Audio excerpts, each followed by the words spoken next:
Here comes Dr. Paul. Latest Iowa numbers out from Public Policy Polling. Number one in Iowa, Ron Paul at 23%. Number two, Mitt Romney at 20%.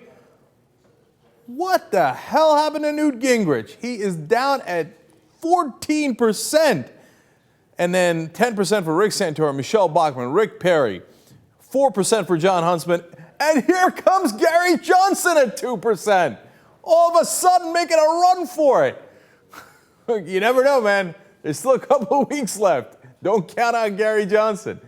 So, but of course, the main issue there is, what the hell happened to Newt Gingrich? Let me show you his numbers from the last three polls. And this is not over the course of a year. This is over the course of a couple of weeks. Look at this. He started at 27% in Iowa, went down to 22%. And now, as you saw, he's at 14%. Slip sliding away. That is disastrous. His favorability rating was a net positive 31. Then it slipped down to 12. And now it's at -1. More unfavorable than favorable, which is, of course, exactly where Newt Gingrich should be. Man, they have been hammering him. And he's taking that pounding, and all of a sudden, Ron Paul is up at number one. And that ought to be fascinating. And if you were Ron Paul and somebody told you 2 weeks before the election, the Iowa caucus, that you were sitting at number one, you'd feel great, right? And you probably feel great now. Except this thing is spinning so fast that I think like maybe 2 weeks is too long. Maybe Ron Paul will take a dive before then. And here comes Rick Santorum. And which, by the way, he is. All of a sudden, Rick Santorum at 10%. Just when you thought it wasn't possible. I mean, we've already gone through 8 different ones that weren't possible. So is Santorum possible? At this point, anything is possible. Now, why has he been taking a beating, Newt Gingrich? Oh, well, that's because they've run one disastrous ad after another against him, right? And I mean disastrous for Newt, not for the people running it. Here's Mitt Romney's super PAC. Let's watch that ad. Why is this man smiling? Because his plan is working. Brutally attack Mitt Romney and hope Newt Gingrich is his opponent. Why? Newt has a ton of baggage, like the fact that Gingrich was fined $300,000 for ethics violations, or that he took at least $1.6 million from Freddie Mac just before it helped cause the economic meltdown. Then there's the $37 million Gingrich took from healthcare and industry groups. And on the issues, Newt's been on all sides. He supports amnesty for millions of illegal immigrants. Gingrich even teamed up with Nancy Pelosi and Al Gore on global warming. And Newt was a longtime supporter of a national health insurance mandate, the centerpiece of Obamacare. Maybe that's why George Will called Gingrich the least conservative candidate.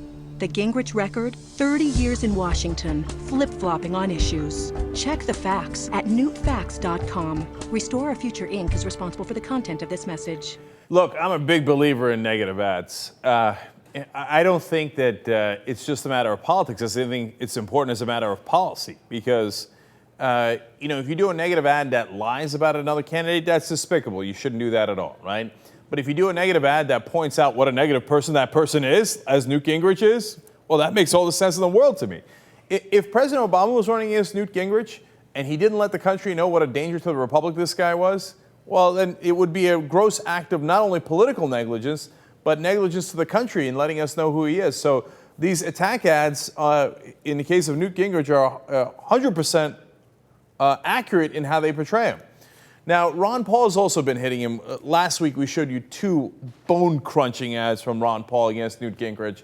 Now, Ron Paul is touting himself, and he's got a new tough ad out on that as well. This is fun. Let's watch. What's up with these sorry politicians? Lots of bark. When it's showtime, whimpering like little shih tzus. You want big cuts. Ron Paul's been screaming it for years. Budget crisis? No problem. Cut $1 trillion year one. That's trillion with a T. Department of Education? Gone. Interior, Energy, HUD, Commerce? Gone. Later, bureaucrats. That's how Ron Paul rolls. Want to drain the swamp? Ron Paul. Do it. I'm Ron Paul, and I approve this message. Here comes Dr. Paul. Ron Paul ain't playing. Look, as you look at that and you're progressive, you think, yeah, wait, what was I thinking? He's trying to appeal to conservatives in Iowa, and those are his positions. Ron Paul, he is a rock. He does not change. And we've been telling you, there's some great sides to Ron Paul, where, getting us out of those disastrous wars, cutting the bloated Defense Department, civil liberties, he's fantastic on. But Department of Education, gone. Commerce, here comes Dr. Paul. Now, those parts, of course, I don't agree with. But you know what? Is that going to work in Iowa? Oh, you betcha.